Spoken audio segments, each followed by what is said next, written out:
Ser podcast.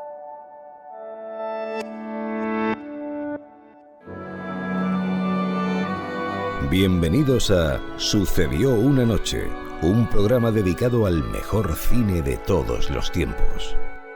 I wanna hide from the sun, I wanna live in the dark, I wanna go to the movies. Nobody's waiting outside, but I feel alright, 'cause I'm here on my own. I can kiss Marion and Jane, I can sing in the rain, I can be Superman. I'll never come out again. Las estrellas míticas, los grandes directores, las películas inolvidables. Dirige y presenta Antonio Martínez. Muy buenas a todos y bienvenidos a Sucedió una noche. Aquí va un breve resumen de lo que os tenemos preparado para hoy. No se puede hacer una película si se cepillan al prota en la primera escena. No sé, ¿no sería un mal comienzo?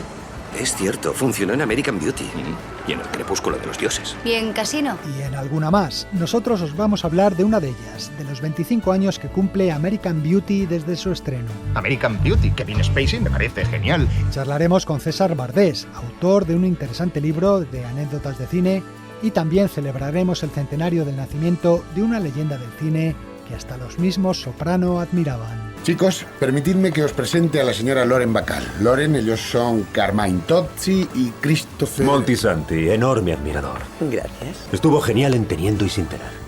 Sí, mi querido Howard Hawks, gracias. Y en la serie dedicada al western, que Jack Bourbon inauguró la semana pasada, tenemos un clásico entre los clásicos. ¿Qué película era esa que vimos de La Diligencia? Una película muy buena. La Diligencia. Sí, salía una diligencia. La Diligencia. Una película de acción. John Wayne era un forajido, pero no era un forajido. ¿Cómo se llamaba la película esa de La Diligencia? La Diligencia. Está todo listo, así que empezamos. I wanna hide from the sun, wanna live in the dark, and I'll never come back. El espectáculo está a punto de comenzar, pero no se alarmen ustedes, no les cobraremos la entrada. Lo que el cine nos dejó. Es tan difícil ser alguien que la gente no olvida. Este lunes, 15 de septiembre, se van a cumplir 25 años del estreno de American Beauty, una de las películas más ácidas y corrosivas que se han hecho sobre la sociedad norteamericana. La película la dirigió Sam Mendes y la protagonizaron Kevin Spacey y Annette Bening, entre otros. American Beauty fue la gran triunfadora de los Oscar en la ceremonia del año 2000. Fue al final de su agradecimiento por el Oscar que acababa de ganar cuando el guionista Alan Ball contó qué le había inspirado a la hora de escribir la historia de American Beauty. And finally, that plastic bag in front of the World Trade Center so many years ago for being whatever it is that inspires us to do what we do. Thank you. Al parecer, Alan Ball, conocido sobre todo por ser el creador de series como A 2 metros bajo tierra o True Blood, estaba sentado en la plaza del World Trade Center cuando vio una bolsa de papel flotando en el viento y moviéndose de un lado a otro durante largo rato. Esa imagen le llevó a algunas reflexiones y la historia salió por sí sola. La imagen de la bolsa sería incluida también en la película, en una de las escenas más recordadas. Y esa bolsa estaba bailando conmigo, como un niño pidiéndome jugar, durante 15 minutos. Es el día en que descubrí que existe vida bajo las cosas y una fuerza increíblemente benévola que me hacía comprender que no hay razón para tener miedo. Aunque el título de American Beauty tiene más de un significado en la película, es también el nombre de una variedad de rosas. ¿Cómo consigues que florezcan de ese modo? Verás, el secreto es cáscaras de huevo y abono. Nunca lo había oído. Un tipo de flores que, aunque bonitas y atractivas en apariencia, suelen ser propensas a pudrirse por debajo en las raíces de la planta. Y es que ese es, en definitiva, uno de los temas principales de la película.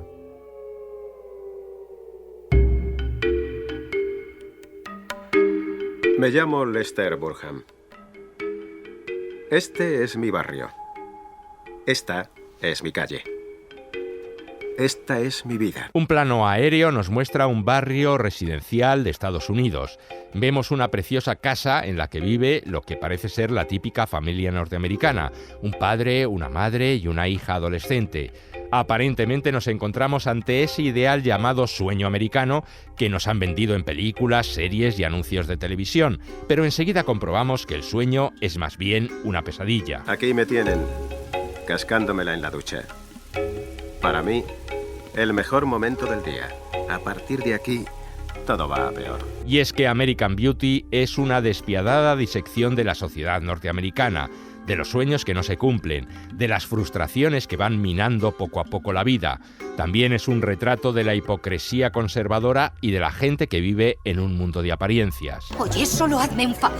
Aparenta ser feliz. Soy muy feliz, cielo. No, no lo eres. La película es la crónica de la destrucción de una familia. Esto es importante. Noto que está creciendo la distancia entre tú y Jane. ¿Creciendo? Me odia. Es solo testarudez. A ti también te odia. El protagonista se siente profundamente insatisfecho. Tanto mi mujer como mi hija piensan que soy un gran perdedor. Y tienen razón. He perdido algo. No estoy muy seguro de lo que es, pero sé que no siempre me he sentido tan apático. Kevin Spacey lo explicaba así. Algo le sucede a mi personaje que le hace darse cuenta de la falta de honestidad en su vida, la falta de comunicación, la falta de poder expresar lo que realmente siente y hacer lo que realmente quiere. Inevitablemente, un día estalla. Jenny hoy he dejado mi empleo. Y le dije a mi jefe que le dieran por culo y con chantaje le saqué casi $60.000. Pásanos, Esma. Tu padre piensa que ese comportamiento es como para sentirse orgulloso. Y tu madre prefiere que pase por la vida como un esclavo de mierda mientras ella guarda mi chorra en un frasco de cristal. ¿Cómo te atreves a hablarme así delante de ella? Me sorprende que te refieras a mí de modo tan despectivo el mismo día en que has perdido tu trabajo. No, lo he perdido, no es, oh, ¿dónde está mi trabajo? Lo he dejado. Que alguien me pase los espárragos. A partir de ese momento decide vivir como le viene en gana. Algunas personas lo han interpretado como la crisis de mediana edad, pero no es realmente una crisis, sino un renacimiento, una reevaluación de quién es en realidad y lo que es importante en su vida. ¿De quién es el coche de ahí delante? Mío. Un Pontiac Firebird del 70, el coche que siempre he querido, y ahora lo tengo. ¡Soy cojonudo! Y esa decisión de ser fiel a lo que realmente desea acabará llevándole a la muerte.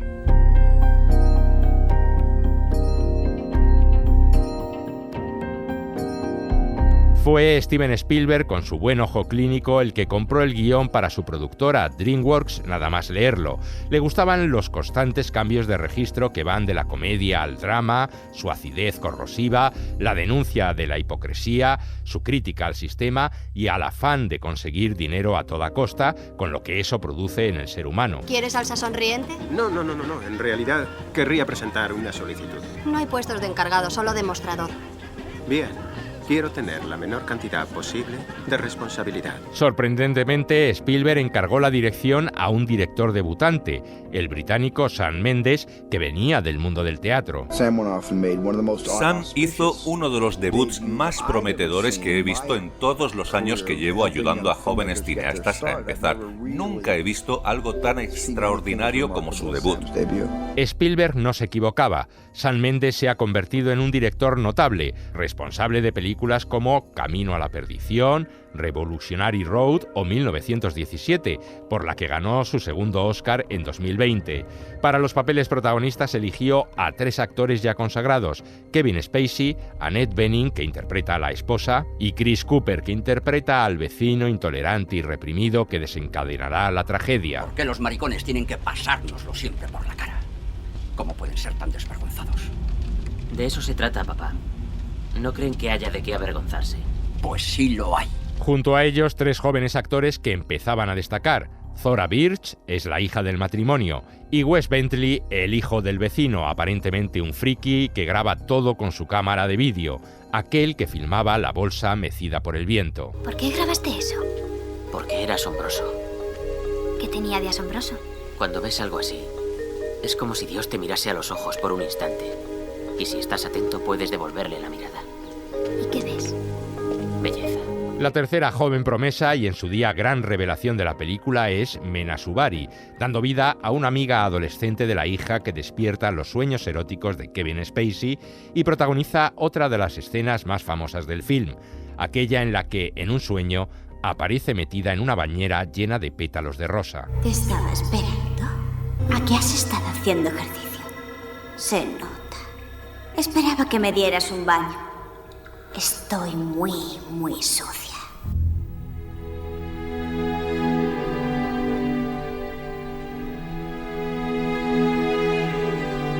American Beauty ganó 5 Oscar, entre ellos el de Mejor Película, Mejor Director y Mejor Actor para Kevin Spacey. Spacey, que hasta entonces había destacado en títulos como Seven, L.A. Confidencial y Sospechosos Habituales, considera que American Beauty marcó un punto de inflexión en su carrera. Me di cuenta de que era un actor que siempre interpretaba personajes misteriosos, crípticos o manipuladores y empecé a sentir que ese no era el lugar donde quería estar. Quería ir a nuevos territorios, hacer cosas nuevas y sobre todo empezar a interpretar personajes que me permitieran mostrar un lado más vulnerable de mí mismo, un lado más personal. 25 años después de su estreno, American Beauty sigue resultando tan corrosiva y actual como lo fue en su día. Una película inolvidable que nos hace reflexionar sobre la búsqueda de la belleza de uno mismo y la manera en la que afrontamos nuestra vida. Vaya, eres un cabrón retorcido. No, solo soy un tío corriente, sin nada que perder.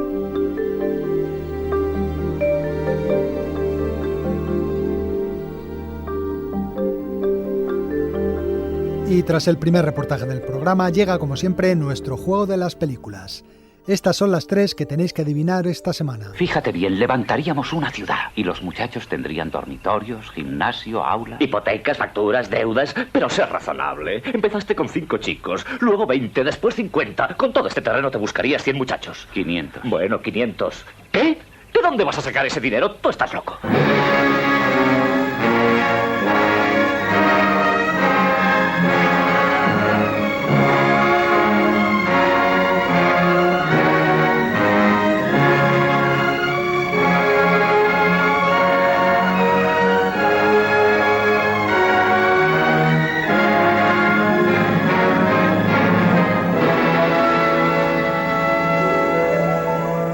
Yo seré el capitán. ¿Qué? ¿Qué está diciendo? Lo deseaba mi padre. Antes de morir, me dio esto. Lo dejó para todos vosotros. Es su maldita cabellera. Es su cabellera. Es un mapa de la isla de las cabezas cortadas. El tesoro enterrado de un barco de oro español. Más oro, joyas y botín del que jamás habéis soñado.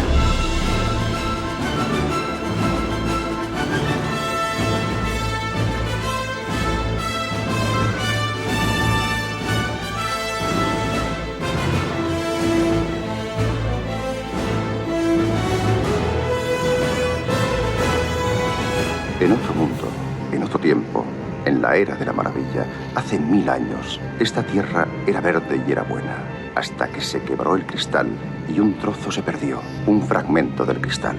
Así empezó la porfía y aparecieron 2 nuevas razas, los crueles esquexes y los apacibles místicos.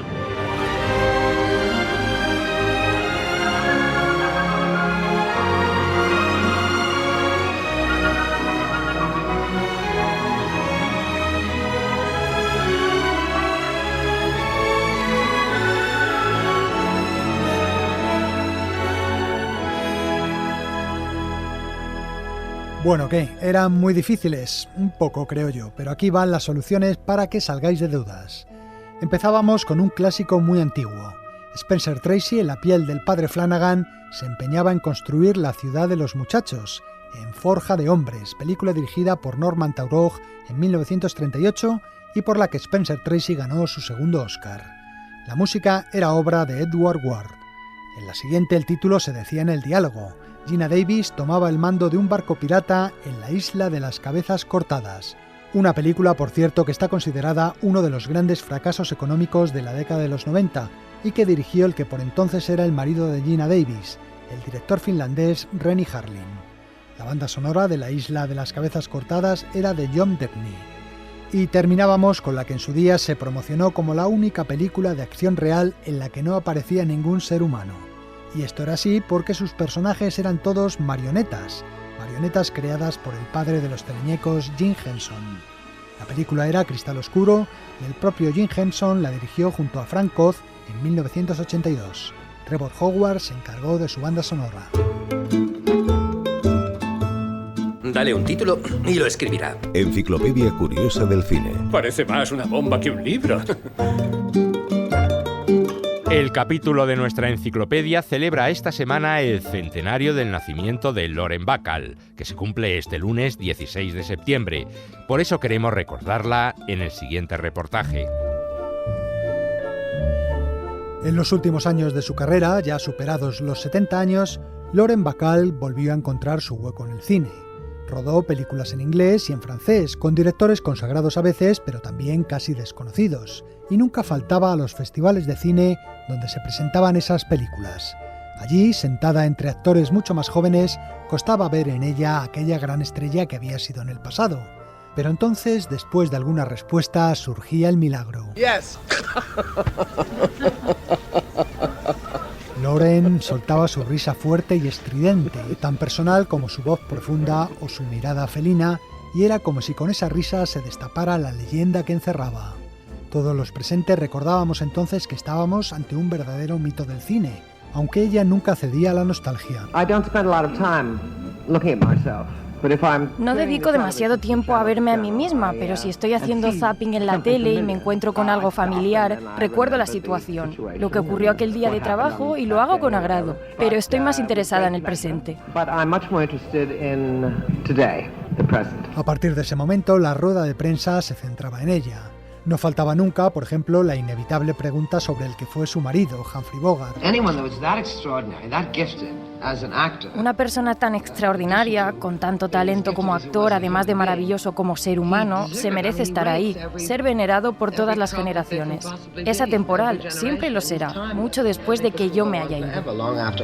La película que había venido a presentar al festival dejaba de interesar y todos los periodistas queríamos saber más cosas sobre su vida y su carrera. Ya ha llegado la hora, ¿verdad? ¿La hora de qué? De contar la historia de mi vida. ¿Por dónde quieres que empiece?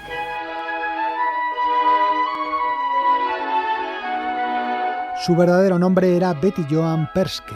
Nació en el barrio neoyorquino de Brooklyn en una familia judía y era prima de Simón Peres, que acabaría siendo presidente de Israel. Desde niña soñaba con ser actriz. Quería ver mi nombre en anuncios luminosos. Era un sueño que tenía y no sé de dónde me venía. De mi familia no, ya que nunca tuvieron nada que ver con el mundo del espectáculo. Simplemente era algo que tenía que conseguir y habría hecho casi todo por ello. De hecho, hice casi todo por ello. Pues, por ejemplo, vendía revistas a las puertas de lugares emblemáticos de Broadway, como el restaurante Sardis, o se buscó un empleo de acomodadora en un teatro para estar cerca de los actores. Por la mañana iba a clases de interpretación, en una escuela en la que coincidió con Kirk Douglas. Kirk y yo nos llevábamos muy bien. Coincidimos en la escuela de interpretación. Yo estaba en el primer año y él en el último. Tenía 16 años y no podéis imaginar lo coladita que estaba por él. También trabajaba de maniquí, ya que por entonces no se decía modelo. Un día, cuando tenía 18 años, eligieron una foto suya para la portada de la revista Harper's Bazaar, y la mujer del director Howard Hawks la vio en la peluquería. Ella enseñó la fotografía a su marido porque pensaba que yo tenía una imagen interesante y tal vez debería hacerme una prueba. Y él, que se dejaba influir mucho por su esposa, dijo, de acuerdo. Y así fue como empecé. Con sus ojos verde grisáceo y su melena ondulada, Hawks vio en ella una cierta insolencia que sin embargo no resultaba molesta y la tomó bajo su tutela. Tardó casi un año en prepararla, le enseñó a actuar y a moverse en un plató, le dio a su voz algo nasal un tono más profundo y le cambió también el nombre. Bacall, que era el apellido de soltera de su madre, y Lauren porque le parecía sugerente al director. A ella, en cambio, nunca le gustó y durante toda su vida sus allegados siempre la llamaron por su nombre real. Betty, ¿cómo estás? ¿Qué diablos haces al aire libre? Lo cierto es que no lo sé. Tras muchos meses esperando, por fin llegó su momento. Hawks había decidido lanzarla en una película junto a Humphrey Bogart.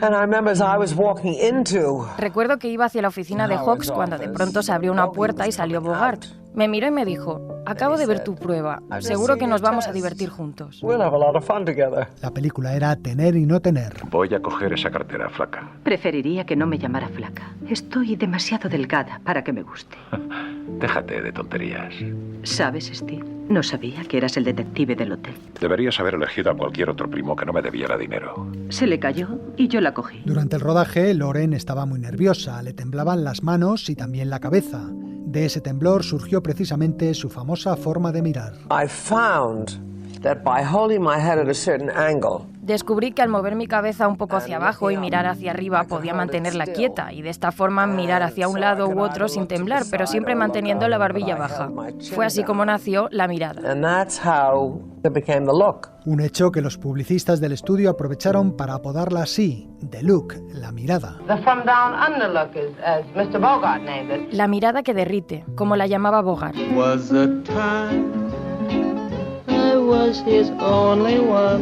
Durante el rodaje de Tener y no tener, Bacall y Bogart se enamoraron. Una noche al terminar el rodaje estaba en mi camerino preparándome para irme y Boggy entró a despedirse. Le miré y le dije: buenas noches, y de repente se inclinó y me besó. Me gusta, excepto por la barba. ¿Por qué no te afeitas y lo intentamos otra vez? Fue la primera vez y cuando quise darme cuenta ya estábamos enamorados. Bogart estaba casado, pero no tardó en divorciarse y la noticia de su relación sacudió a Hollywood. Miss Bacall is 20. Mr. Bogart, married 3 times before, is 45. Es cierto, Boggy le sacaba 25 años, pero decidieron casarse y formaron uno de los matrimonios más famosos del cine. Tuvieron 2 hijos y algún que otro obstáculo que superar, como el alcoholismo de Bogart. Aquí está la botella otra vez. Sí. Está empezando a ser un problema, ¿verdad? ¿Quieres un trago? Pero la actriz siempre dijo que los 12 años que estuvieron juntos fueron los más felices de su vida. Era un encanto, un hombre muy emotivo y sensible. Siempre fue un caballero, al contrario de muchos de los papeles que interpretó. No era así para nada. También era culto e inteligente y muy divertido. El cuento lo desbarató el cáncer de esófago que acabó con el actor en 1957. Bueno, fue bonito mientras duró.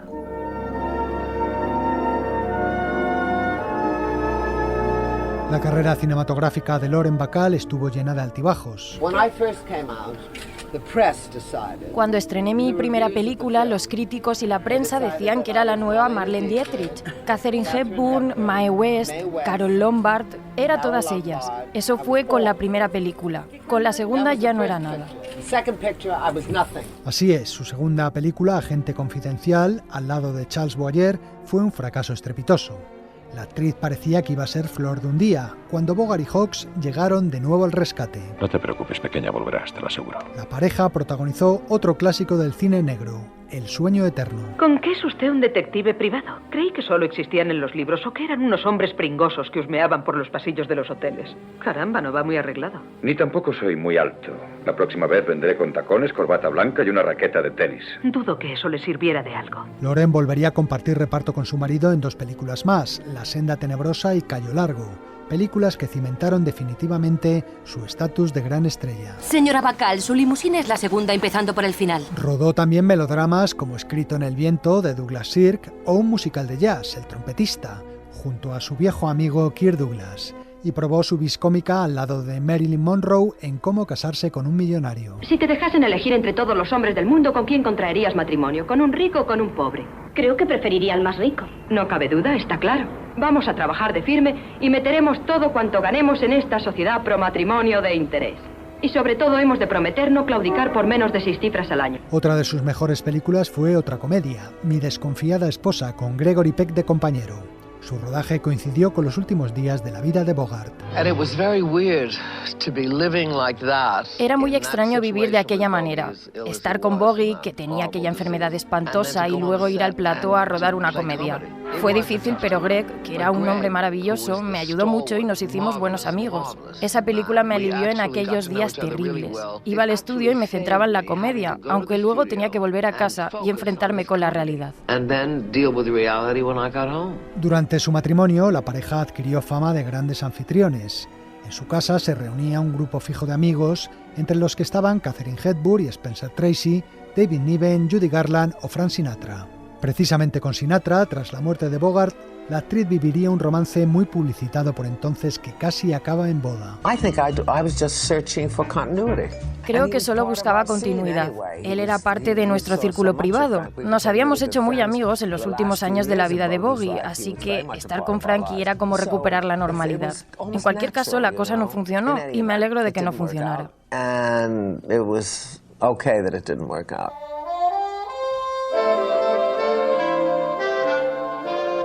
La muerte de su marido también marcó un antes y un después en la carrera de Lauren Bacall. Creo que en la industria muchos no me consideraban una buena actriz. Me veían solo como la esposa de Bogart. Seguían rodándose buenas películas, pero ya no me querían en ellas. Cuando tu vida privada se hunde, tu carrera y lo demás también. Nunca volví a estar en la cima, eso es todo. Fue entonces cuando decidió regresar a su Nueva York natal. ¿Qué vas a hacer aquí? No lo sé. Buscarme un empleo. Lauren debutó en el teatro con la obra Flor de Cactus, con la que tuvo un gran éxito. El teatro me dio lo que siempre quise, la aclamación del público, el reconocimiento, la sensación de que era parte de algo y que se me tomaba en serio. Fue un privilegio. Pasé 20 años en el escenario y saboreé cada minuto. Fue en el teatro también donde conoció al actor Jason Robards, con el que se casó en 1961. Tuvieron un hijo y estuvieron juntos 8 años, antes de divorciarse, de nuevo por problemas con la botella, ya que Robards era también alcohólico. Me llevó un tiempo. Las rupturas no son fáciles. Habíamos compartido muchas cosas, pero Jason pasaba por un momento difícil en su vida. Tenía sus propios demonios.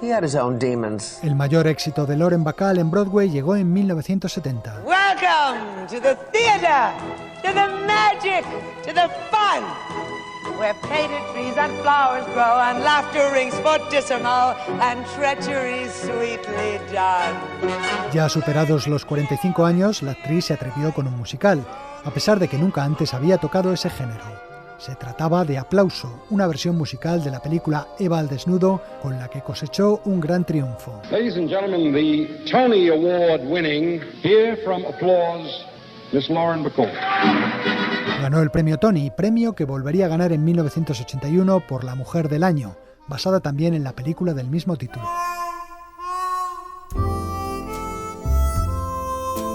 El teatro era su principal interés, pero de vez en cuando también se dejaba ver en el cine. En los años 70 rodó junto a John Wayne El último pistolero, que fue también la última película del actor, o participó en el macro reparto de Asesinato en el Orient Express. Estuve cerca de su asesino. ¿Quiere decir que vio usted al hombre? Quiero decir que anoche había un hombre en mi departamento. Estaba muy oscuro y yo tenía los ojos cerrados por el miedo. Entonces, ¿cómo sabe que era un hombre? Porque he tenido relaciones muy íntimas con mis 2 maridos. Reciclada ya como actriz secundaria, en las décadas siguientes pudimos verla en películas como Mr. North, Misery, Pret-a-Porter, Dogville y Manderley, dirigida por Lars von Trier, El cebo, del mallorquín Antoni Aloy, o Reencarnación, junto a Nicole Kidman, que se convirtió en una buena amiga que le pedía consejos. ¿Intentas decirme que ese crío te aconseja que no te cases con Joseph? No aparece alguien cada día afirmando ser un difunto, y aún menos un crío. ¿Y quién demonios es? Supongo que lo que intenta decirme es que es Sean. ¿Qué es tu difunto marido? En 1997 fue nominada al Oscar por primera y única vez en su carrera por su papel de madre egoísta de Barbara Streisand en El amor tiene 2 caras. ¿Qué tal? Oh, Dios mío. ¿Pero qué demonios te has puesto? ¿Una simple imitación de Scuzzy? Tú eres la madre de la novia, no la vedette de la revista. Bien, iré a casa a cambiarme. Quieta, llegamos tarde. El cura está sudando. Todos los célibes sudan. Si no lo hicieran, explotarían. Aunque era la favorita para llevarse el Oscar, al final lo ganó Juliette Binoche por El paciente inglés.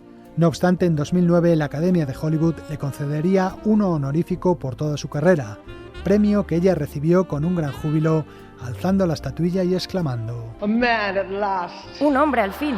Su última película fue El falsificador, estrenada en 2012. Para entonces vivía casi recluida en su apartamento del edificio Dakota de Nueva York, el mismo a cuyas puertas asesinaron a John Lennon. Lauren Bacall falleció un mes antes de cumplir los 90 años, el 12 de agosto de 2014.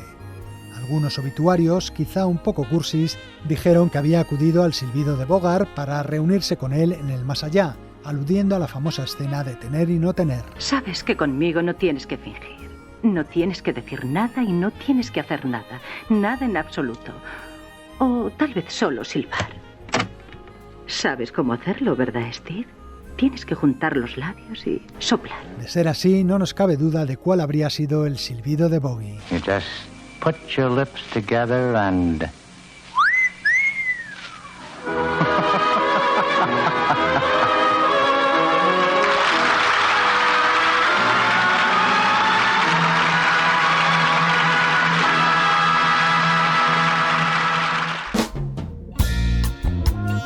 Si ese avión despega y tú no estás a su lado, te arrepentirás. Tal vez no hoy ni mañana, pero sí muy pronto y para el resto de tu vida. El cine de su vida. Es de Casablanca. Toda mi vida he estado esperando decirlo. Nuestro invitado hoy es el periodista y crítico de cine César Bardés, autor del libro Imprimir la leyenda, 500 anécdotas de cine, publicado en RBA. Se trata de una recopilación de pequeñas historias que abarcan toda la historia del cine, desde sus orígenes hasta la actualidad, pasando por el cine clásico. César Bardés empezó a publicar estas anécdotas hace unos años en la red social Twitter, ahora X, y está preparando ya el segundo volumen de este libro. Pero dejemos que sea él quien nos lo cuente. Tomando un café en esta misma mesa desde la que te estoy hablando, pues en plena pandemia, el 30 de marzo de 2020 en concreto, fue en pleno confinamiento, ¿no? Me pregunto a mí mismo, así de esas cosas, con esa certeza que teníamos de que cada día era igual que el anterior, pues que cómo podía ayudar a la gente de alguna manera, aunque fuera un poco absurda, desde mi profesión de crítico de cine, ¿no? Y entonces pues dije, pues venga, voy a poner una anécdota para que la gente se ría, o piense, o se divierta, o le parezca lo que sea, ¿no? Siempre con la intención esta de decir, bueno, pues dentro de 10 días pues lo dejo, ya está, ¿no? Sin más. En ese momento yo tenía 600 seguidores, puse la anécdota, el primer día no hubo mucha repercusión, pero el segundo día volví a poner otra anécdota y entonces a partir de ahí empezó a haber muchísima interacción, muchísima gente poniéndome comentarios, muchísimos likes, muchísimos seguidores. Pasé en un día de 600 a 3.000, fue creciendo y hoy en día me parece que son 66.300 y pico. Había una actriz austriaca, Eddie Lamar, que era una de las reinas de Hollywood. Y echaba tanto de menos el clima lluvioso de su Tirol natal que hizo instalar en el jardín de su casa en California una máquina de hacer lluvia. Al principio yo tiraba de memoria, pues eso, con la intención de decir, bueno, si es que dentro de una semana lo voy a dejar, ¿no? Pero es que claro, la respuesta fue tan extraordinaria, pues que si esto empieza en marzo, pues digamos que cuando ya llega el verano de aquel fatídico año, pues en julio ya se me acabaron las que yo me sabía. Y entonces a partir de ese momento, pues ya sí que empecé a tener que buscarme la vida, ¿no? A ver de dónde saco las anécdotas. Y te aseguro que después de un libro de 500 y otras 375 que están publicadas en Twitter, ya las saco debajo de las piedras, de las fuentes más recónditas que hay, ¿no? Publicaciones extranjeras, incluso pues alguna amistad de algún actor y tal. Digo, oye, cuéntame alguna que pueda publicar, no sé qué tal. Dicen que Warren Beatty hizo retirar 300.000 carteles de El cielo puede esperar porque el chándal le hacía la polla demasiado pequeña. Un tío listo, cuida su imagen.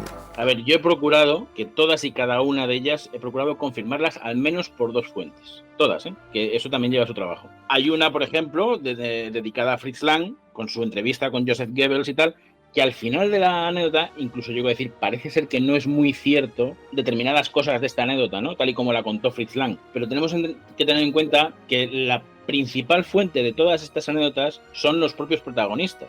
Y los directores de cine y los actores son unos mentirosos consumados. Entonces, ¿qué son mentiras? Oiga, vaya usted a pedir cuentas a Orson Welles, no a mí, que yo lo que he cogido ha sido lo que ha dicho Orson Welles, por una fuente y por otra. ¿Toreaste muchos toros en Nueva York, Orson? No, cuando era un niño. Mi padre y yo hicimos un viaje por las grandes ciudades de Europa. Y en España tuve la suerte de sentarme en las rodillas de Manolete, el torero más grande de la época. Tú me preguntas qué es una anécdota. A ver, una anécdota en sí misma no es más que una historia curiosa, que te haga pensar o sonreír. Ya está. ¿Sabes quién entró en la oficina el otro día? ¿Quién? Laurence Olivier. ¿Quién es? ¿No sabes quién es Laurence Olivier? Laurence Olivier es nada menos que el mejor actor del mundo. Vamos, tienes que conocerlo. Es inglés y sale en la televisión haciendo siempre todos los anuncios de Polaroid. Laurence Olivier. Ese sí, es bueno. Sí, muy bueno. ¿Qué condiciones tiene que tener la nota para que yo la decida publicarla? Pues que, primeramente, que me interese a mí. Que me parezca algo, dice, oye, pues qué chulo, ¿no? Qué bien. Qué manera de fomentar el cine alejándome un poco del corazón y del salseo y de historias un poquito ya más propias de otro tipo de periodismo. Este es el poncho que llevaba Clint Eastwood en La muerte tenía un precio. No se lo quitó ni un solo día durante todo el rodaje. 3 kilos perdió. Por no quitarse el poncho, claro. Y que la gente descubra un poco cómo era esta gente, ¿no? Que son, en el fondo son personas con sus manías, sus excentricidades, sus egos absolutos, ¿no? Que los tienen muy grandes, sus borracheras, que también las tienen muy grandes, y que de alguna manera se descubra lo que hay detrás de la cámara. Ya está, o sea, sin más historia, ¿no? Que te haga un momento de decir, oye, pues qué curioso esto, ¿no? Y por supuesto, no caer en lo típico. O sea, yo lo que no te voy a describir en el libro es el proceso de selección del papel de Scarlett O'Hara en Lo que el viento se llevó, porque eso lo sabe todo el mundo. Procuro que las anécdotas no sean las de siempre, sino que sean algo que te sorprenda de alguna manera, ¿no? Hay algunas que, por supuesto, si sabes de cine, te las sabes. Son 500. Pero estoy seguro que no te sabrás más de 100. Hoy es tu día de suerte, Roy Fitzgerald, porque he decidido representarte.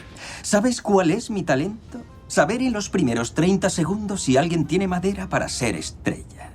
Y tú, lo creas o no, la tienes. Tienes potencial para el cine. Y luego está el nombre. Roy Fitzgerald. No creo que funcione. Algo como Rock. Rock Hudson. ¿Rock Hudson? Sí, Rock Hudson suena a estrella.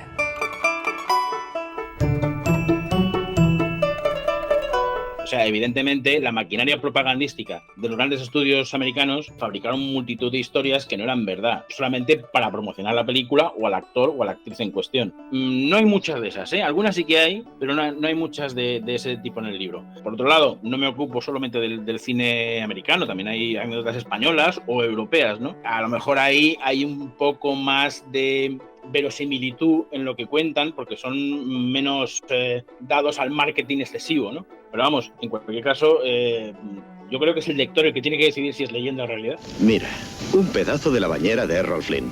Mira lo que dice aquí. ¿Ves? 405434. Marca la altura del agua según hubiera una persona, 2 personas, 3 personas. Lo cogí en su finca Los Pinos. Se puede acercar a este libro cualquiera. Se sepa de cine o no se sepa de cine, simplemente para ver lo que se cuece detrás de unas cámaras y cuál es el ambiente que hay cuando el director dice corten. Eso es lo que te descubre el libro, ¿no? O te descubre pues algo que a lo mejor a muchos cinéfilos siempre hemos soñado. ¿Y cómo era Marlon Brando en privado? ¿Era tan idiota como parecía? ¿O era ese genio que tantas veces nos ha deslumbrado, ¿no? De eso se trata, de que lo compres y veas si Brando era un tío tocado con una mano divina para su oficio o si tenía un carácter bastante díscolo o las dos cosas. Yo he dicho que es un libro ideal para ir al baño, porque coges, abres el libro por la página que quieras, lees 4 o 5, lo vuelves a dejar y luego cuando vuelvas a ir, pues coges otra página y te lees otros 4 o 5, ¿no? Lo importante no es cómo se lee, sino que te incite las ganas de que vayas a ver la película de la que estoy hablando, reverla, descubrirla o simplemente investigar sobre ella, ¿no?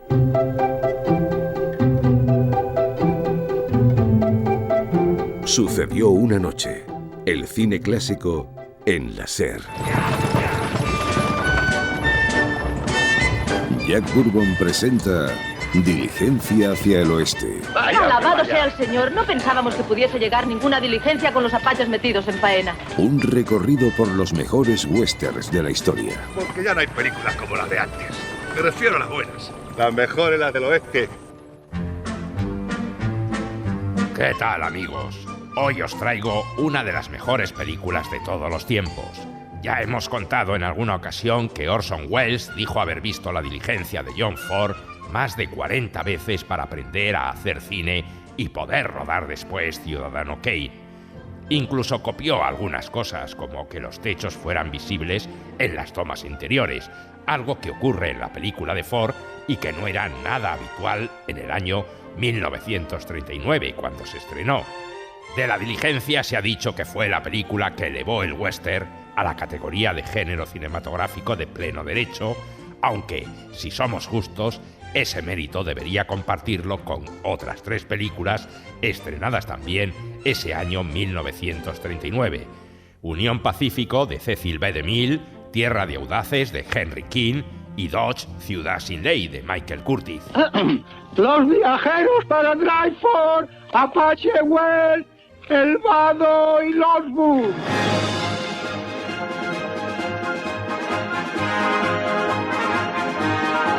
Con esta llamada a bordo comenzaba una de las aventuras más fascinantes y decisivas de la historia del cine.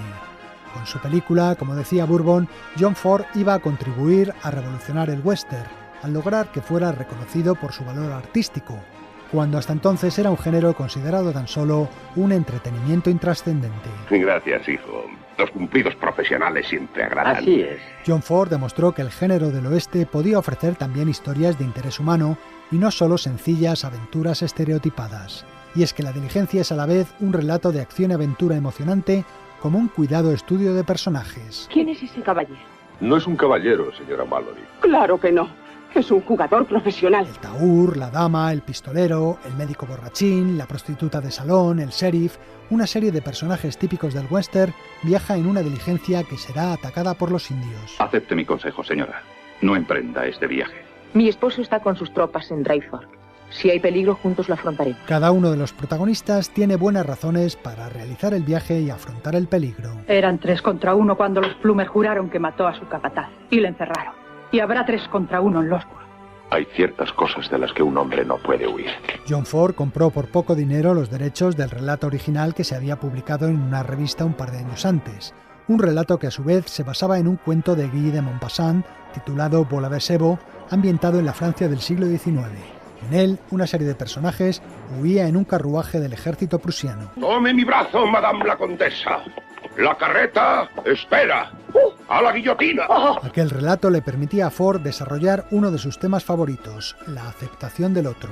Y lo hacía a través de una aventura en la que el viaje físico significaba también un viaje moral de transformación de los personajes. No es usted más que un jugador vulgar. ¿Apuesta que le hago seguir a pie?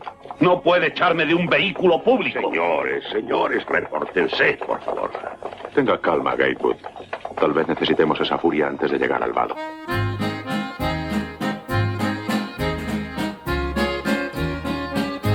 Sin embargo, en 1939 las películas del oeste eran un género en desuso. Lo eran desde la llegada del sonido, ya que era complicado grabarlas en exteriores. El propio Ford llevaba 13 años sin rodar ninguna, y ni la Metro, ni la Columbia, ni la Warner quisieron producirla. Al final encontró a un productor independiente que decidió arriesgarse con el proyecto. No obstante, el presupuesto debía de ser bastante modesto. La nómina, señor Gable. Bien. Tenga el recibo, $50,000. En realidad eran $230,000, aunque seguía siendo una producción muy barata, por lo que la idea inicial de contar con Gary Cooper y Marlene Dietrich como protagonistas fue desechada. Entonces Ford recurrió a un joven al que había conocido años antes durante un rodaje. Se llamaba Marion Morrison. Trabajaba como tercer ayudante de atrecho para nosotros en vacaciones. Yo le pregunté qué era lo que quería hacer, qué estaba estudiando, si quería ser médico o abogado. Y me dijo que no, que quería ser director. Pero Marion Morrison, que pronto cambiaría su nombre por el de John Wayne, estaba destinado a otro oficio, el oficio de actor. El propio John Ford le ayudó contratándole como extra o para papeles mínimos en algunas de sus películas mudas, pero no quiso contar con él realmente hasta que estuviera preparado. Tenía cierta fama como vaquero, Pero le faltaban tablas y Wayne tuvo que ir curtiéndose poco a poco en westerns de ínfima categoría, donde aprendió a montar a caballo, a manejar el revólver y a arquear las piernas. De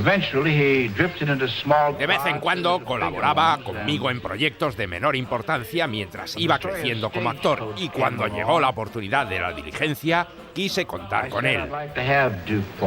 Con que usted es el famoso Ringo Kid. Mis amigos me llaman Ringo. El apodo que tenía cuando era niño. El de Ringo Kid fue el primer gran papel de su larga carrera y dio inicio al tándem director-actor. Juntos hicieron una docena de películas y fueron amigos toda la vida. Pero eso sería después. Durante el rodaje de La Diligencia, John Ford fue bastante duro con él, tratándole con rudeza y exigiéndole al máximo. John Wayne. El segundo día de rodaje había una escena en la que yo estaba al fondo del todo y me lavaba la cara en un balde de agua. De repente dijo, corten, vamos otra vez.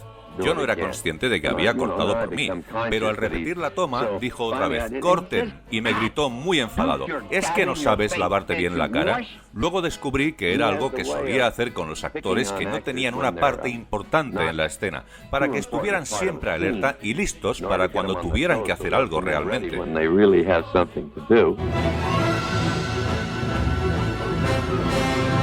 El director eligió a Claire Trevor como la chica de la película. ¿Por qué me mira de ese modo? Trato de recordar.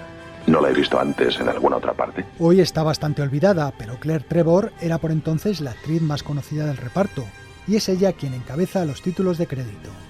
Acompañándola una serie de excelentes secundarios como John Carradine, Louis Platt o Andy Devine. ¡Date prisa, Brownie! ¿Está todo el mundo listo? Sí, el comisario va contigo de escopetero, ya lo sabes. Ford contrató a Andy Devine porque era uno de los pocos actores que sabían conducir realmente un carruaje con un tiro de 6 caballos. ¡Bessie! ¡Bonnie! ¡Negra! ¡Arre! ¡Yau!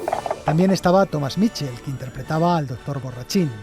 Curiosamente, Mitchell, que había tenido problemas reales con el alcohol, llevaba sobrio más de 2 años. Yo no solo soy filósofo, señor, soy fatalista.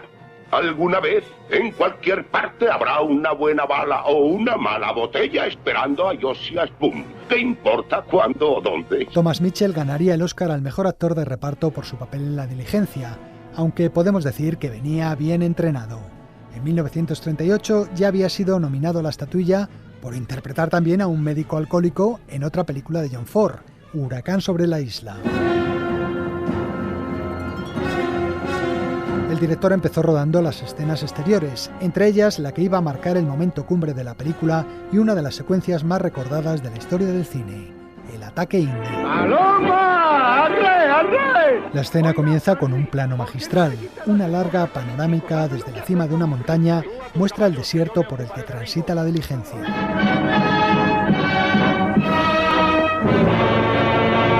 De repente la cámara gira bruscamente para mostrarnos en primer plano a los indios que acechan.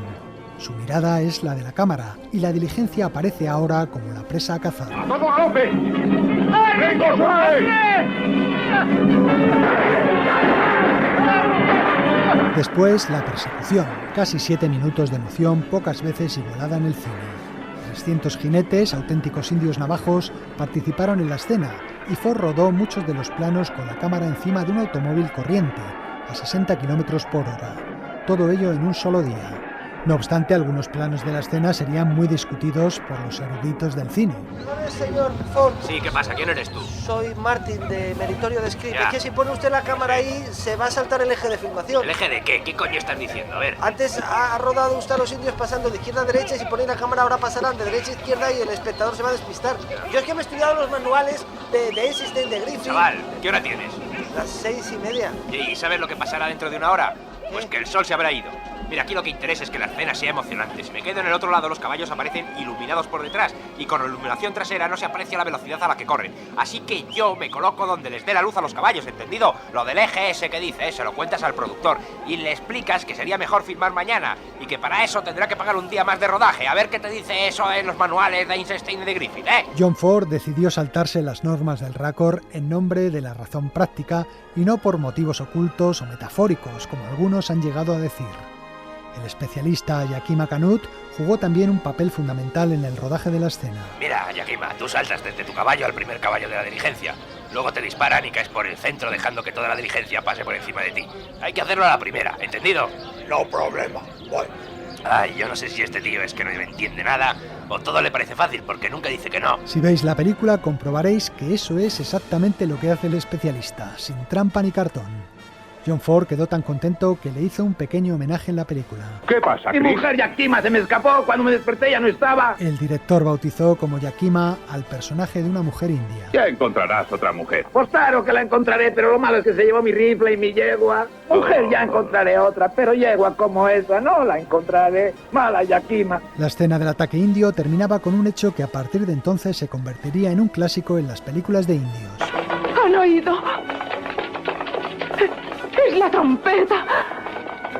¡La trompeta tocando a carga! La intervención de la caballería en el último momento, cuando los perseguidos no pueden resistir más.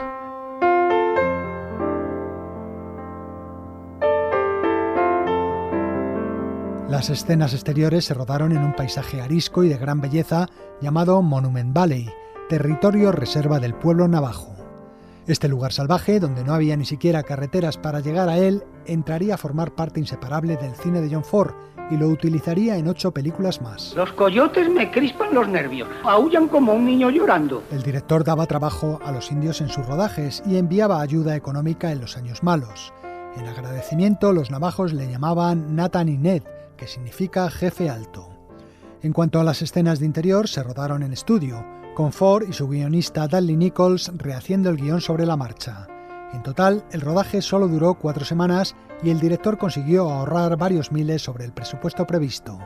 No obstante, la Metro, que iba a distribuir la película, no quedó contenta. Le reprochaba no haberla rodado en color e incluso recomendó cortar la escena del ataque indio al considerarla demasiado larga.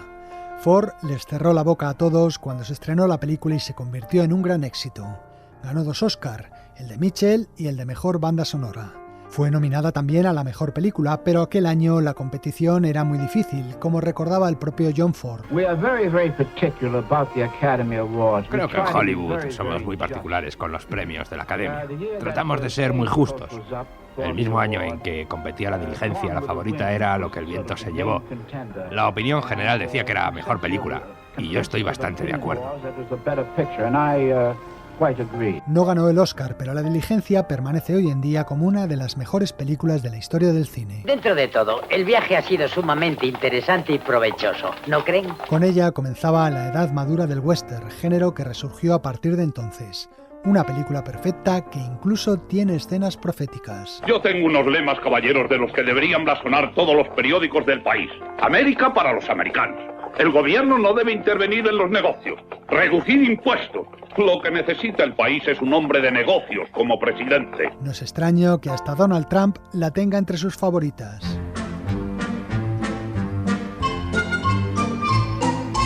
Para John Wayne, La Diligencia era también una de sus películas favoritas. Os contaré 2 anécdotas al respecto. El mismo sombrero que luce en la película volvería a usarlo en otras películas del oeste durante las 2 décadas siguientes, antes de retirarlo definitivamente después de rodar Río Bravo de Howard Hawks, porque para entonces ya se caía a pedazos. El actor poseía también una copia de la película que nunca había pasado por los mecanismos de un proyector, y dado que los negativos originales de La Diligencia se habían perdido o destruido cuando en 1970 quisieron restaurar el film, ya que todas las copias que quedaban estaban en muy mal estado, Wayne prestó su película para producir un nuevo negativo y todas las copias resultantes que se han visto desde entonces derivan de ella. En fin, amigos, hasta la semana que viene.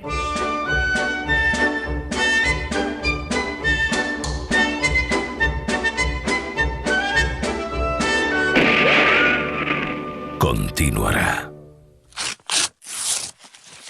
And the Oscar goes to...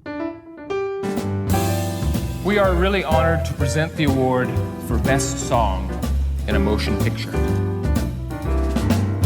Y vamos a terminar el programa con esta sección que inauguramos la semana pasada y en la que vamos a ir repasando las canciones que han ganado el Oscar a lo largo de la historia. Hoy hemos elegido la que ganó en el año 2010.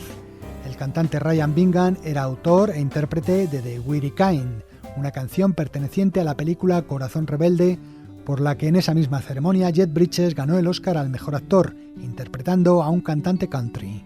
Jeff Bridges cantaba varios temas en la película, pero no este, que estaba interpretado, como decimos, por Ryan Bingham, que tenía también un pequeño papel en el film.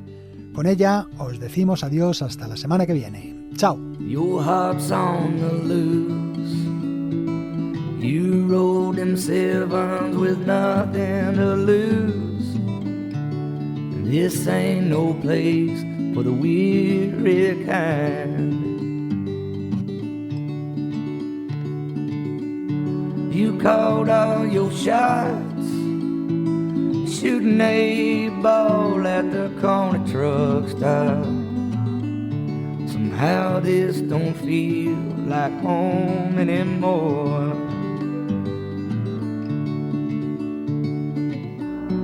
And this ain't no place for the weary kind.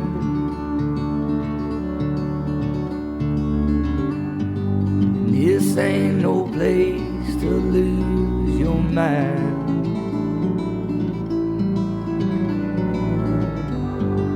This ain't no place to fall behind.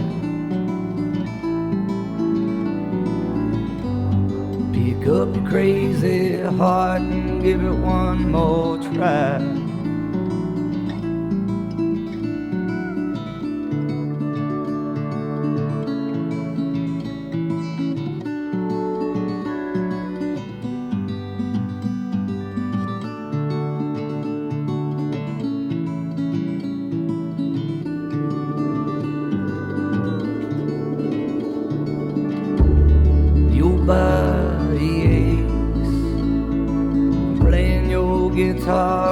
Sweating out the hay. The days and the nights all feel the same.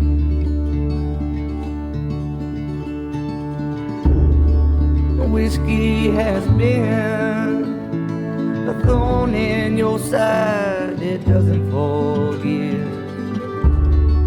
The highway that calls for your heart inside.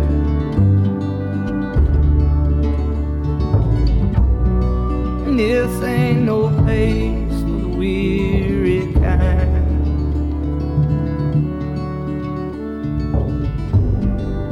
This ain't no place to lose your mind.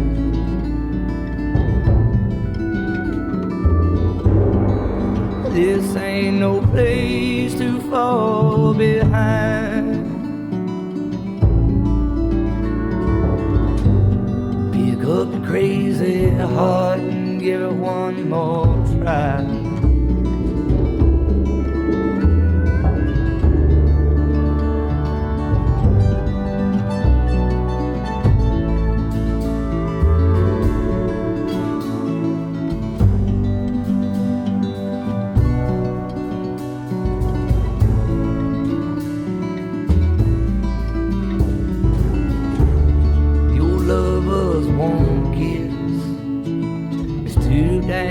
Far from your fingertips, you are the man that ruined the world.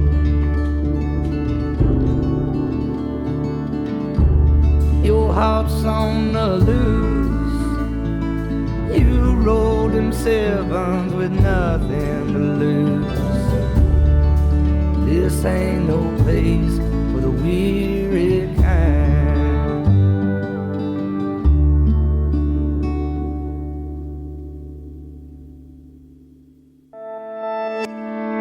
Cadena SER. La radio.